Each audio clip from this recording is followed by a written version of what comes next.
Good evening ಎಲ್ಲರಿಗೂ. So ಹೊಸ admission, no problem, let it come. ಅದಕ್ಕೂ ಕಲಿಬೇಕನ್ನೋ ಆಸೆ ಇದೆ, ಹೌದಲ್ವಾ ಗೌತಮ್ ಪಾಟೀಲ್? ಎಸ್. ಓಕೆ ಮಕ್ಕಳೇ, ನಮ್ಮ ರಾಷ್ಟ್ರೀಯ ಲಾಂಛನಗಳು ಐಕನ್ಸ್ ಆ್ಯಂಡ್ ಸಿಂಬಲ್ಸ್ ಆಫ್ ಇಂಡಿಯಾದ ಮೇಲೆ ಬಂದಂತಹ ಮೊದಲ ಕಿರು ಪರೀಕ್ಷೆ ವಿವರಣೆ ಇವತ್ತು ನೋಡೋಣ. ಟೆಸ್ಟ್ ಎಲ್ಲರದ್ದು ಚೆನ್ನಾಗಿದೆ ಅಂತ ಹೇಳ್ತಾ ಇದ್ದೀರಿ, ನಿಮ್ಮದು ಸಹ ಚೆನ್ನಾಗಿದೆ ಅಂತ ಭಾವಿಸ್ತಾ ಇದ್ದೀನಿ. ಬನ್ನಿ ನೋಡೋಣ. ನಮ್ಮ ಐಕನ್ಸ್ ಆ್ಯಂಡ್ ಸಿಂಬಲ್ಸ್ ಆಫ್ ಇಂಡಿಯಾದಲ್ಲಿ ಬಂದಂತಹ ಮೊದಲ ಪ್ರಶ್ನೆ ಈ ರೀತಿತ್ತು. 1906ರಲ್ಲಿ ಭಾರತದ ರಾಷ್ಟ್ರೀಯ ಧ್ವಜದ ಮೊದಲ ಆವೃತ್ತಿಯನ್ನು ಎಲ್ಲಿ ಹಾರಿಸಲಾಯಿತು? Where was the first version of the Indian national flag hoisted in 1906? Parsi Bagan square, Calcutta? Option B ಸರಿಯಾದ ಉತ್ತರ ಮಕ್ಕಳೇ, ನೀವು ಹೇಳಿದ್ದು ಕರೆಕ್ಟ್ ಇದೆ. ಪಾರ್ಸಿ ಬಗಾನ್ ಸ್ಕ್ವೇರಲ್ಲಿ ಮೊದಲ ರಾಷ್ಟ್ರೀಯ ಧ್ವಜವನ್ನು ಹಾರಿಸಲಾಗ್ತದೆ. Okay, good, very good. ಭಾರತದ ರಾಷ್ಟ್ರೀಯ ಧ್ವಜದ 1931ರ ಆವೃತ್ತಿಯನ್ನು ವಿನ್ಯಾಸಗೊಳಿಸಿದವರು ಯಾರು? Who design the 1931 version of the Indian national flag? Madam Bhikaji Kama ಅವರು? ಪಿಂಗಾಳಿ ವೆಂಕಯ್ಯ ಅವರು. ಇವರು ಯಾವ ರಾಜ್ಯದವರು? ಆಂಧ್ರ ಪ್ರದೇಶದವರು. ಓಕೆ. ನಮ್ಮ ರಾಷ್ಟ್ರೀಯ ಧ್ವಜದ ಅಗಲ ಮತ್ತು ಉದ್ದದ ಅನುಪಾತ ಎಷ್ಟು? What is the width to length ratio of our national flag? ನೋಡಿರಿ, ಲೆಂತ್ ಯಾವಾಗಲೂ, ಉದ್ದ ಯಾವಾಗಲೂ ಎಷ್ಟಿರುತ್ತೆ? 3 ಪಟ್ಟಿದ್ರೆ ಅಗಲ ಎಷ್ಟಿರಬೇಕು? 2. ಅದರ ಅನುಪಾತ ಅಂದರೆ ಏನು? 2:3. So width is always 2 times than the length, right? 2:3 ಬರ್ಬೇಕು ತಾನೆ? ಸೊ 3:2 ಬರೆದ್ರೆ ರಾಂಗ್ ಆನ್ಸರ್. 2:3 ಎಲ್ಲಿದೆ? ಆಪ್ಷನ್ ಡಿ ಇದಕ್ಕೆ ಸರಿಯಾದ ಉತ್ತರ. ಕರೆಕ್ಟ್ ಇದೆ? ಚಾಲೋಜಿ. ನಮ್ಮ ರಾಷ್ಟ್ರೀಯ ಧ್ವಜದ ಕ್ಷಮಿಸಿ, ಇದು ಆಲ್ರೆಡಿ ಹೇಳಾಗಿದೆ. ನಾವು ಈಗ ತಾನೇ ಮಾತಾಡಿದ್ವಿ. ನೀವು ಈ ರೀತಿ ನೋಡೋದಾದರೆ 3 ಭಾಗ ಆಗಬೇಕು ಈ ಥರ ಕರೆಕ್ಟಾಗಿ. ಹೀಗೂ 3 ಭಾಗ ಇರುತ್ತೆ, ಆದರೆ ಇದಕ್ಕೆ ಹೋಲಿಕೆ ಮಾಡಿದ್ರೆ ಇದು ಕೇವಲ 2 ಭಾಗ ಆಗಬೇಕು ಈ ಥರ, ಆಯಿತಾ? ಸೊ ಈ ರೀತಿ ಇರ್ತದೆ 3:2. ಅಂದರೆ ಇದು ಒಂದು ವೇಳೆ 3 ಮೀಟ್ರ್ ಇತ್ತಪ್ಪ ಅಂದರೆ, 3 ಮೀಟ್ರ್ ಇತ್ತಂದರೆ ಇದೆಷ್ಟು ಮೀಟ್ರ್ ಇರಬೇಕು? 2 ಮೀಟ್ರು. ಈ ಥರ ಇರಬೇಕು, ಈ ಒಂದು ಅನುಪಾತದಲ್ಲೇ ಇರಬೇಕು. ಗುಡ್. ಮುಂದಿನ ಪ್ರಶ್ನೆ, ತ್ರಿವರ್ಣ ಧ್ವಜದ ಯಾವ ಬಣ್ಣದ ಪಟ್ಟಿಯು ಧೈರ್ಯ ಮತ್ತು ತ್ಯಾಗವನ್ನು ಪ್ರತಿನಿಧಿಸುತ್ತದೆ? Which colour band of Tiranga represents courage and sacrifice? ಕೇಸರಿ. ಸಾಕಷ್ಟು ಬರೀ ನೋಡಿದ್ದೀವಿ, ಹೌದಿಲ್ರಿ? ಸೊ ಕೇಸರಿ, ಹೌದು. How many spokes are there in the Ashoka Chakra? Oh my god, Ashoka ಚಕ್ರದಲ್ಲಿ ಎಷ್ಟು ಗೆರೆಗಳಿದ್ದಾವೆ? 24 ಗೆರೆಗಳಿದ್ದಾವೆ. ಯಾಕಪ್ಪ ಪೃಥ್ವಿ, ಹೊಸವೆಲ್ಲಿಂದ ಬಂದಿದ್ದಾವೆ? ಉಲ್ಟಾ ಹಾಕ್ಬಿಟ್ರೆ ಕಂಗ್ರ್ಯಾಚುಲೇಷನ್ಸ್. ನೀವು ಬ್ಯಾರನ್ ದ್ವೀಪಕ್ಕೆ ಅದಕ್ಕೆ ನಿಮ್ಮನ್ನು ಕಳಿಸೋದು, ನಾವು ಸುಮ್ಮನೆ ಕಳಿಸೋದಿಲ್ಲ. ಓಕೆ, ಭಾರತದ ಒಂದು ನಿಮಿಷ, ಮತ್ತೆ ಯಾರಾದರೂ ಇದಕ್ಕೆ 25 ಗೆರೆ ಇದೆ ಅಂತ ಹಾಕ್ಬಿಟ್ಟಿರಿ. ಸೊ ಎಲ್ಲ 24, ಇದೊಂದು ಗೆರೆ ಇದೆಯಲ್ಲ ಹೊರಗಡೆ, ಆ ಥರ ಎಣಿಸ್ಬೇಡ್ರಿ. ಓಕೆ, ಅದು ಡಿಸೈನ್. ಅದು ಭಾರತದ ರಾಷ್ಟ್ರೀಯ ಲಾಂಛನವನ್ನು ಎಲ್ಲಿಂದ ತೆಗೆದುಕೊಳ್ಳಲಾಗಿದೆ? From where is the state emblem of India adopted? Kempukote, Taj Mahal, Ajanta caves, Sarnath Ashoka ಸಿಂಹ ರಾಜಧಾನಿ? ಕರೆಕ್ಟ್ ಇದೆ. ಸಾಕಷ್ಟು ಬಾರಿ ಚರ್ಚೆ ಮಾಡಿದ್ದೀವಿ ಮಕ್ಕಳೇ. ಸಾರನಾಥ ಅಶೋಕನ ಸಿಂಹ ರಾಜಧಾನಿ ಸ್ತಂಭದಿಂದ ಇದನ್ನು ತೆಗೆದುಕೊಳ್ಳಲಾಗಿದೆ. ಇದು ಡಿಸೈನ್ ಬಗ್ಗೆ ನಾವು ಮಾತಾಡಿದ್ವಲ್ರಿ. ಮತ್ತು ಇದನ್ನು ಯಾವತ್ತು ಅಂಗೀಕರಿಸಿದ್ರು, ಅಳವಡಿಸ್ಕೊಟ್ರು? ಜನವರಿ 26, 1950. ಭಾಳ ಇಂಪಾರ್ಟೆಂಟ್ ಡೇ ಇದು. ಸಂವಿಧಾನವನ್ನು ಸಹ ಅವತ್ತೇ ನಾವು ಅಳವಡಿಸ್ಕೊಂಡ್ವಿ. ಸೊ ಈ ದಿನ ಈ ನ್ಯಾಷನಲ್ ಎಂಬ್ಲಮ್ನು ಸಹ ನಾವು ಅಳವಡಿಸ್ಕೊಂಡ್ವಿ. Very good. What is the national motto written below the abacus of the state emblem? ರಾಷ್ಟ್ರೀಯ ಲಾಂಛನದ ಕೆಳಗೆ ಬರೆಯಲಾಗಿರುವ ರಾಷ್ಟ್ರೀಯ ಧ್ಯೇಯವಾಕ್ಯ ಯಾವುದು? ಓಕೆ, ಸತ್ಯ ಮೇವ ಜಯತೆ. ಸರ್, ನೀವು ಹೇಳ್ತಿದ್ದೀರ ಅಂದರೆ ನಾನು ನಿಮ್ಮನ್ನು ತಡೆಯೋದಿಲ್ಲ. ಸತ್ಯಮೇವ ಜಯತೆಯನ್ನು ಯಾವ ಉಪನಿಷತ್ನಿಂದ ತಗೊಂಡಿದ್ದಾರೆ? ಯಾವ ವೇದದಿಂದ?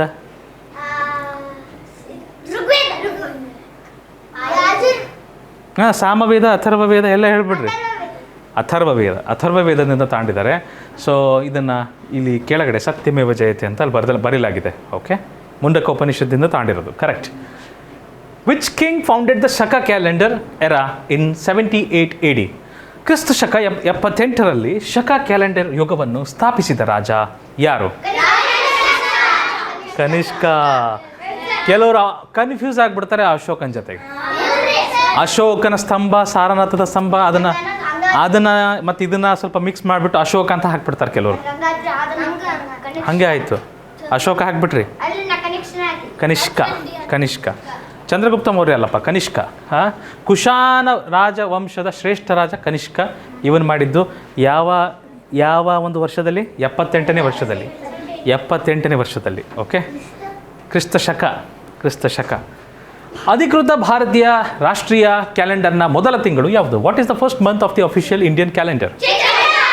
Indian national calendar Chaitra. Last month Phalguna. Correct ಹೇಳಿದ್ರಿ. ಮತ್ತು ಇದು ಶುರುವಾಗೋದು ಯಾವಾಗ? ಸಾಮಾನ್ಯವಾಗಿ ಮಾರ್ಚ್ 22ಕ್ಕೆ ಶುರುವಾಗುತ್ತೆ ಸಾಮಾನ್ಯ ವರ್ಷ ಇದ್ದರೆ. ಅಧಿಕ ವರ್ಷದಲ್ಲಿ ಮಾರ್ಚ್ 21ಕ್ಕೆ ಶುರುವಾಗುತ್ತೆ. ಕರೆಕ್ಟ್ ಇದೆಯಾ? So if it is a normal year it starts by the date of March 22nd, and if it is a leap year it begins its year with March 21st. On that day the first day of the national calendar starts. ಭಾರತದ ಏನಪ್ಪ ಇಲ್ಲಿ 22 ನಾರ್ಮಲ್ಗೆ ಅಲ್ಲ, ನಾರ್ಮಲ್ಗೆ 22, leap ಇಯರ್ಗೆ 21. ಇಲ್ಲಪ್ಪ 21 ಅಂತ ಹೇಳಿದ್ದೀನಿ. ಅಕಸ್ಮಾತ್ ಹೇಳಿದ್ರು 21 ಅನ್ಕೊಂಬಿಡಿ.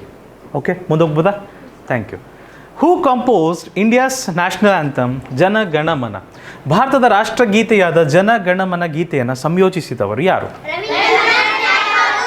ಏನು ಹೇಳ್ತಿರ್ರಿ, ಜನಗಣಮನ ಅವರ ಬರೆದಿದ್ದು. ಮತ್ತು ಹಾಗಾದರೆ ಬಂಕಿಮ್ ಚಂದ್ರ ಚಟರ್ಜಿಯವ್ರು ಏನು ಬರ್ತಾರೆ? Really? Okay, Bankim Chandra ಚಟರ್ಜಿಯವರಲ್ಲ, Ravindranath Tagore. Correct ಇದೆ. ಸರಿ ರೀ. ರಾಷ್ಟ್ರಗೀತೆಯ ಪೂರ್ಣ ಆವೃತ್ತಿಯನ್ನು ಹಾಡಲು ತೆಗೆದುಕೊಳ್ಳುವ ಅಧಿಕೃತ ಸಮಯ ಎಷ್ಟು? What is the official playing time of the full version of national anthem? 52 seconds. ಇದ್ರ ಬಗ್ಗೆ ನಾವು ಚರ್ಚೆ ಮಾಡಿದ್ದೇವೆ, ಹೌದ್ರಿ? 52 ಸೆಕೆಂಡ್ಸ್ ಕರೆಕ್ಟ್ ಇದೆಯಾ? ಓಕೆ. ಇದರ ಸಂಕ್ಷಿಪ್ತ ಆವೃತ್ತಿ ಇದರ ಬಗ್ಗೆ ಬೇಡ. While a short version it takes only 20 seconds. No, not necessary to be taken here. Next question. ಭಾರತದ ರಾಷ್ಟ್ರೀಯ ಗೀತೆಯಾದ ವಂದೇ ಮಾತರಮನ್ನು ಯಾವ ಕಾದಂಬರಿಯಿಂದ ತೆಗೆದುಕೊಳ್ಳಲಾಗಿದೆ? From which novel is India's national song Vande Mataram taken? ಆನಂದ ಮಠ. ಇದು ಗೀತಾಂಜಲಿ ಯಾರು ಬರೆದದ್ದು? ಅದಕ್ಕೆ ನೊಬೆಲ್ ಪ್ರಶಸ್ತಿ ಸಿಕ್ಕಿದೆ ಮಕ್ಕಳೇ. ಸಾಹಿತ್ಯದಲ್ಲಿ ನೊಬೆಲ್ ಪ್ರೈಸ್ ಸಿಕ್ಕಿದೆ. ಏಷ್ಯಾದಲ್ಲೇ ಮೊದಲ ನೊಬೆಲ್ ಪ್ರೈಸ್ ಸಿಕ್ಕಿದ್ದು ನಾವು ರವೀಂದ್ರನಾಥ್ ಟ್ಯಾಗೋರ್ ಅವರು. ಓಕೆ. ಸೊ ಅವರು ಬರೆದ ಈ ಕೃತಿಗೆ ಅವರಿಗೆ ಸಿಕ್ಕಿತ್ತು ನೊಬೆಲ್ ಪ್ರೈಸ್. ಸೊ ನಾನು ಇಲ್ಲಿದ್ದೀನಮ್ಮ, ಹುಳ ಪಾಠ ಮಾಡ್ತಿಲ್ಲ, ನಾನು ಪಾಠ ಮಾಡ್ತಿದ್ದೇನೆ. ಓಕೆ. ತತ್ವಬೋಧಿನಿ ಪತ್ರಿಕೆ, ಇದ್ರ ಬಗ್ಗೆ ಏನು ಗೊತ್ತು? ರಾಷ್ಟ್ರಗೀತೆನ ಮೊದಲ ಬಾರಿ ಅದರಲ್ಲಿ ಪ್ರಕಟಿಸಲಾಯಿತು. ಡಿಸ್ಕವರಿ ಆಫ್ ಇಂಡಿಯಾ, ಇದ್ರ ಬಗ್ಗೆ ನಿಮಗೆ ಗೊತ್ತಿಲ್ಲ. ಇದನ್ನು ಬರೆದದ್ದು ಜವಾಹರ್ಲಾಲ್ ನೆಹರು ಅವರು. ಡಿಸ್ಕವರಿ ಆಫ್ ಇಂಡಿಯಾ, ಓಕೆ, ಅವ್ರು ಬರೆದಂಥ ಪುಸ್ತಕ ಅದು. Okay, good. In which year was the unique Indian rupee symbol adopted? ವಿಶಿಷ್ಟವಾದ ಭಾರತೀಯ ರೂಪಾಯಿ ಚಿಹ್ನೆಯನ್ನು ಯಾವ ವರ್ಷದಲ್ಲಿ ಅಳವಡಿಸಿಕೊಳ್ಳಲಾಯಿತು? 2010. ಇದು ಮರೆಯಂಗಿಲ್ಲ ನೀವು, ಹೌದ್ರಾ? ಆ ರುಪಿ ಚಿಹ್ನೆಯನ್ನು ಡಿಸೈನ್ ಮಾಡಿದ್ದ್ಯಾರು? ಉದಯ್ ಕುಮಾರ್ ಅವರು. ಕರೆಕ್ಟ್ ಇದೆ. Thank you.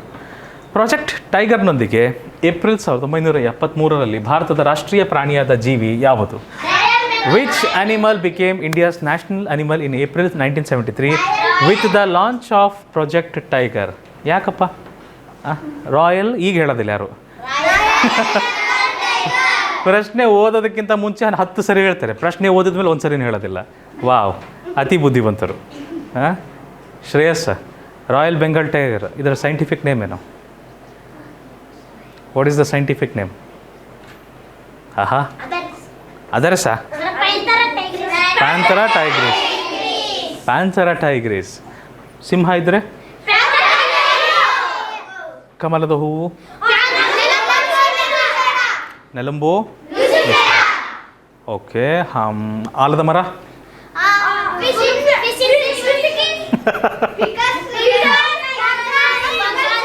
ಫಿಕಸ್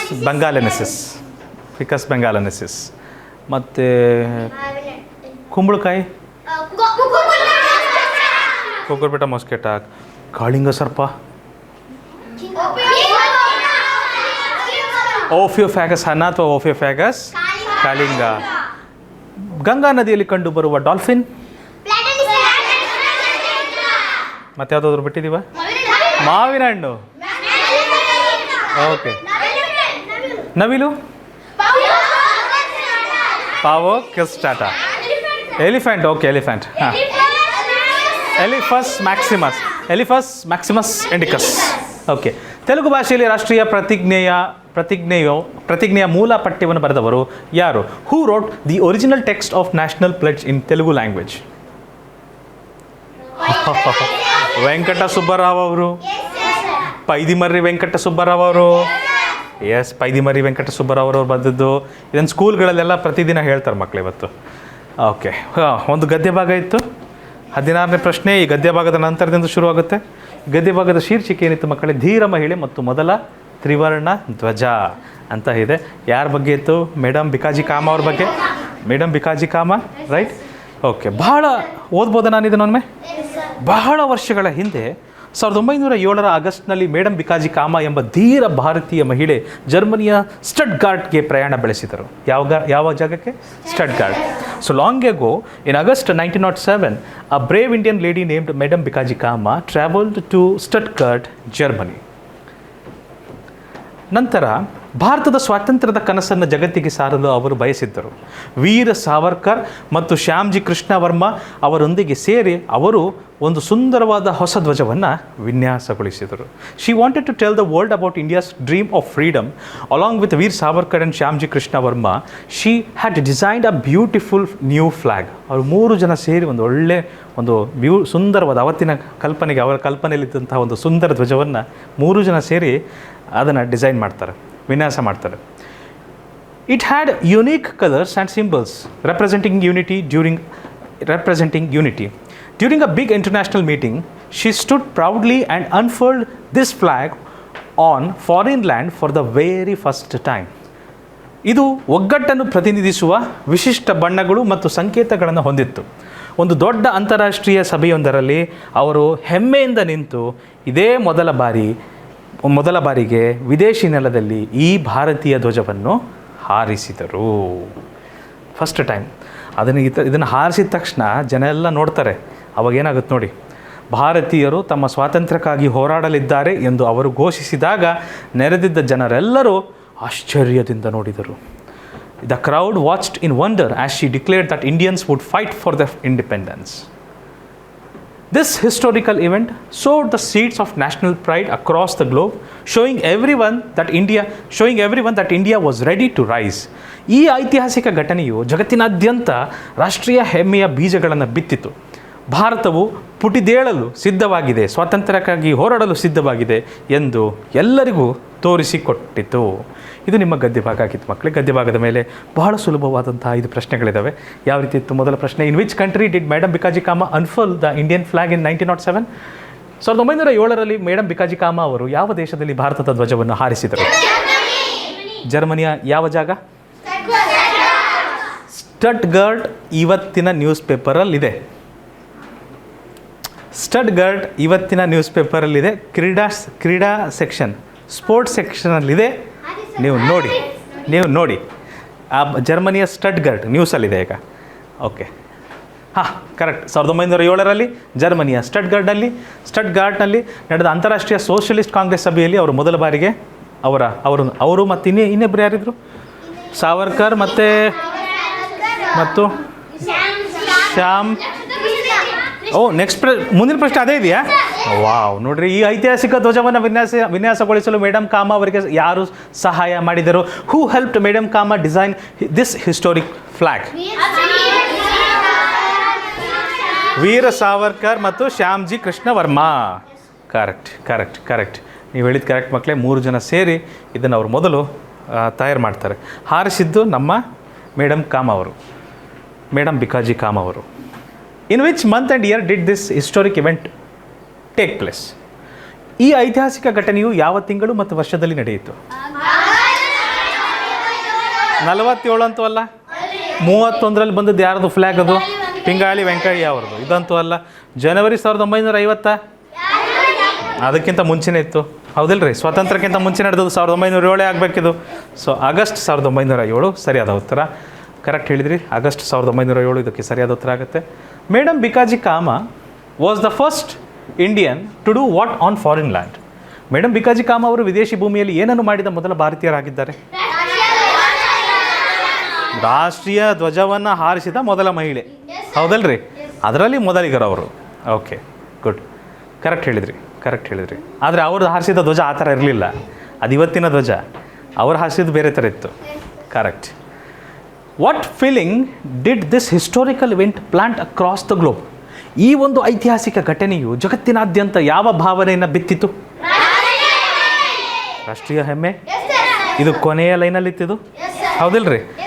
ಸೊ ರಾಷ್ಟ್ರೀಯ ಹೆಮ್ಮೆ, ಈ ಅದ್ಭುತ ಘಟನೆಯು ಜಗತ್ತಿನಾದ್ಯಂತ ಎಲ್ಲ ಭಾರತೀಯರಲ್ಲಿ ಅತ್ಯುನ್ನತ ರಾಷ್ಟ್ರೀಯ ಹೆಮ್ಮೆ ಮತ್ತು ಪ್ರದೇಶ ಭಕ್ತಿಯನ್ನು ಮೂಡಿಸಿತು ಮತ್ತು ಸ್ವಾತಂತ್ರ್ಯ ಹೋರಾಟಕ್ಕೆ ಮತ್ತಷ್ಟು ಶಕ್ತಿ, ಪ್ರೇರಣೆ, ಆತ್ಮವಿಶ್ವಾಸವನ್ನು ತುಂಬಿತು.